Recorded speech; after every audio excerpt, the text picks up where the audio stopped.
The Second Amendment is not a suggestion. It is a hard constraint that limits government power and draws a hard jurisdictional line between the states and Washington, D.C.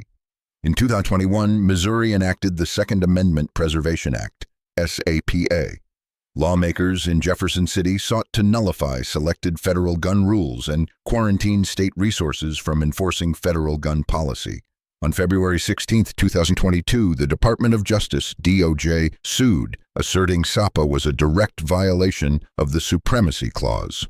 On March 7, 2023, federal Judge Brian C. Wimes struck the law down. The Eighth Circuit affirmed that ruling on August 26, 2024, and on October 6, 2025, the Supreme Court denied review, leaving the permanent injunction in full force. I am here to cut through the legal noise. I will detail what SAPA specifically commanded, why the courts unanimously ruled against it, and where anti-commandeering still provides unbreachable protection for state autonomy without succumbing to the trap of nullification. Then I will deliver a practical constitutional roadmap that genuinely defends law-abiding gun owners and guarantees victory in court. Now let's examine the fatal design flaws of SAPA and the path forward for a durable court-proof policy. Missouri's SAPA, codified at RSMO 1.471.485, took a defiant, aggressive stance. It declared several categories of federal gun regulations invalid to this state, formally instructed state courts and agencies to refuse recognition of them, and explicitly barred state or local officers from providing enforcement assistance. SAPA's most virulent risk was the creation of a private cause of action. Any Missouri citizen could sue a police department or political subdivision that knowingly assisted federal enforcement, carrying a $5,000 civil penalty per violation, a bounty-style scheme, plus attorney's fees.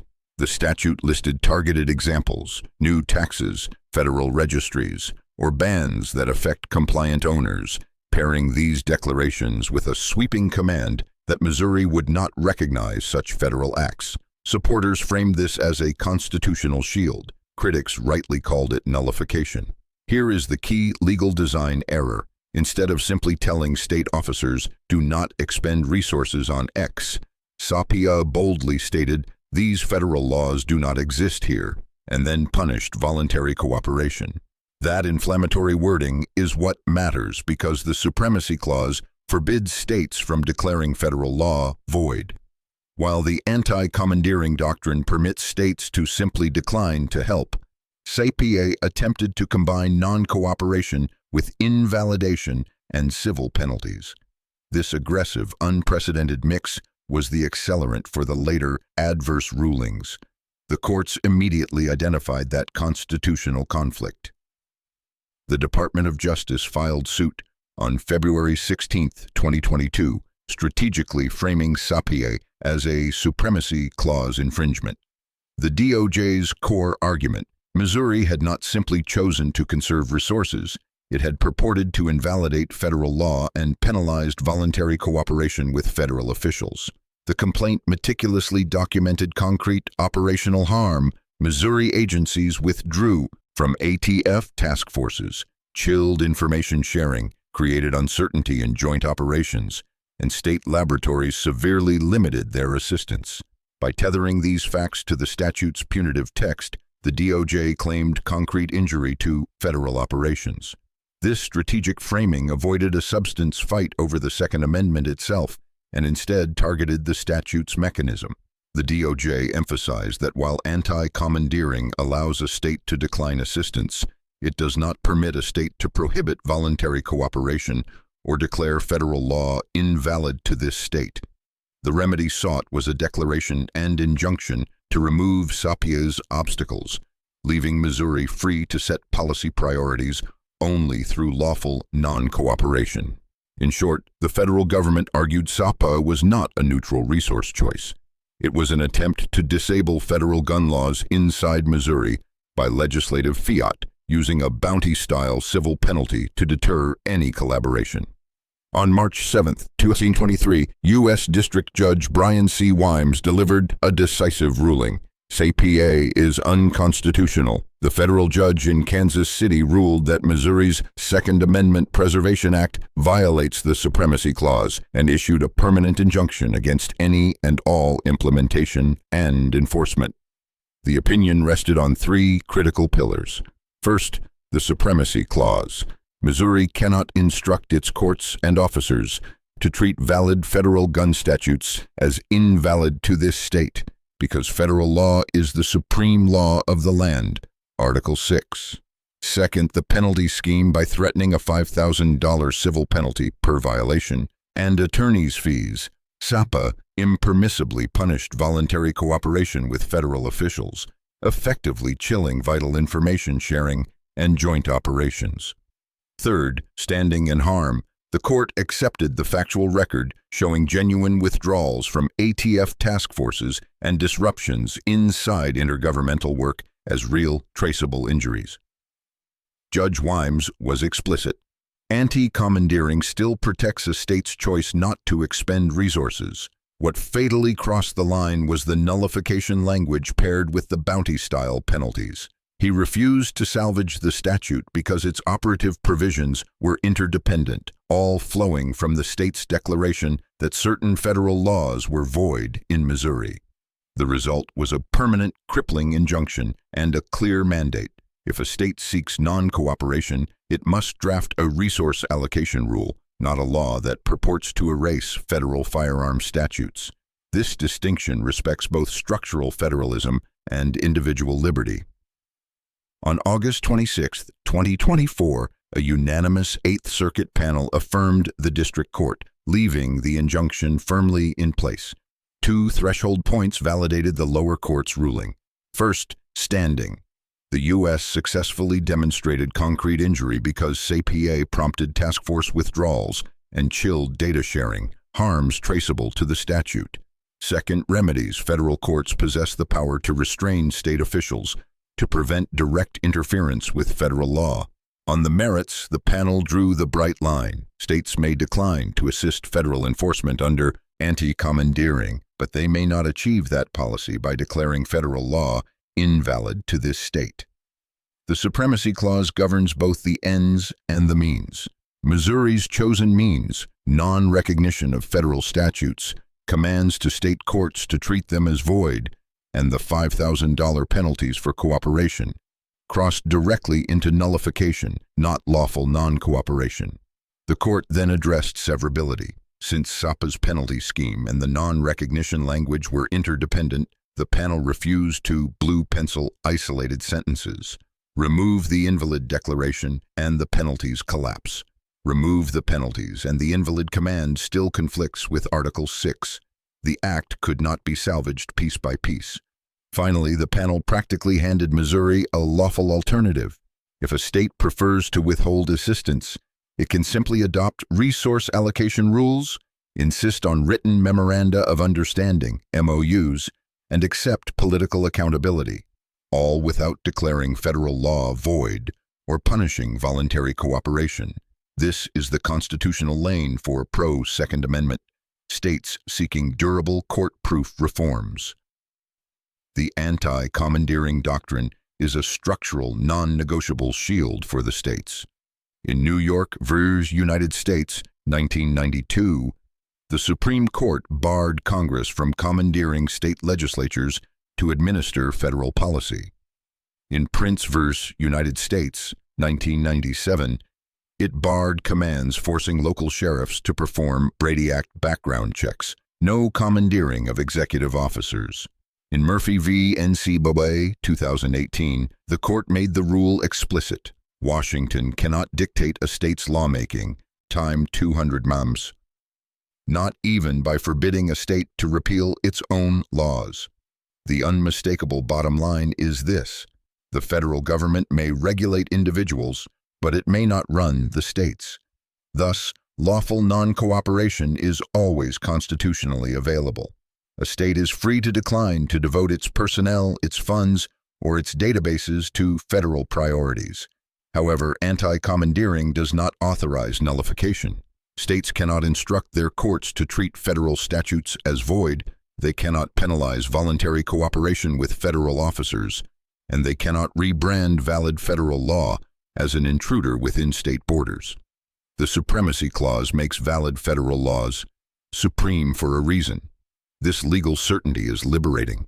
States are empowered to pass clean, non-cooperation statutes that strictly target state resource allocation, mandate transparent memoranda of understanding, MOUs, for any joint task force, and protect due process and local control. They must pair that with targeted Bruin challenges on the text, history, and tradition of specific restrictions. We win by staying securely within the anti-commandeering lane and fighting the merits where history is strongest. That simultaneously defends the Constitution's structure and the Second Amendment's guarantee. On October 20th, 2023, Missouri sought emergency Supreme Court relief to reinstate SAPA, denied, signaling zero judicial support for the nullification language or the civil bounty penalties. Fast forward to October 6, 2025. The Supreme Court shut the door on certiorari, locking in the injunction and killing SAPA for good.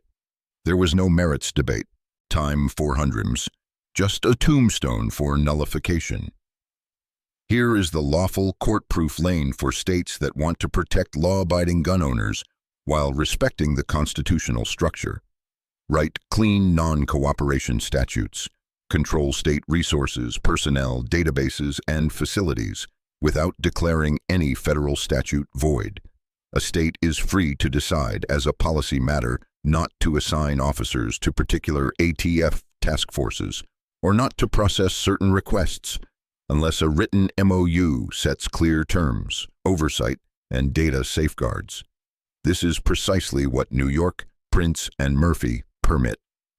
First, prohibit state-level penalties for voluntary cooperation. If a local agency chooses to partner with federal officers under an approved MOU, the remedy is political accountability, not a $5,000 civil bounty against police. Second, codify prioritization. Devote state resources to violent felons, due process violations, and prohibited person cases, not technical paperwork traps for the compliant. Third, insist on transparency. Publicize and audit joint operations and require annual reports to the legislature. The Eighth Circuit practically handed this roadmap to Missouri. Pursue your policy goals by lawful means or expect preemption problems. Do that and you keep the moral high ground, defending individual rights, local control, and public safety while denying adversaries the nullification talking point. That is how truly durable Pro-2A policy is built. With the injunction unchanged, Missouri officers can rejoin ATF task forces, share information, and prosecute state gun crimes without fearing SAPA penalties. Federal law never required state officers to enforce it. Federal agents can enforce federal statutes themselves. What SAPA's punitive wording did, by threatening $5,000 civil damages and labeling federal rules invalid to this state, was to create paralyzing uncertainty that led some agencies to pause joint work. The court's record described withdrawals, chilled data sharing, and confusion. The practical reset is simple. Cooperation resumes where it serves local safety, and chiefs, sheriffs, and prosecutors regain clarity about their lawful options. None of this prevents the state from adopting non-cooperation rules that prioritize violent crime, require written MOUs, and guard due process. For gun owners, the immediate effect is clarity rather than new prohibitions. Your state rights and responsibilities remain defined by state law, while federal rules are enforced by federal officers or challenged in court under Bruin's text, history, and tradition test. The bigger strategic move is to invest in state-level crime control and target federal overreach through focused litigation, not symbolic, unconstitutional statutes. My roadmap is principled and practical.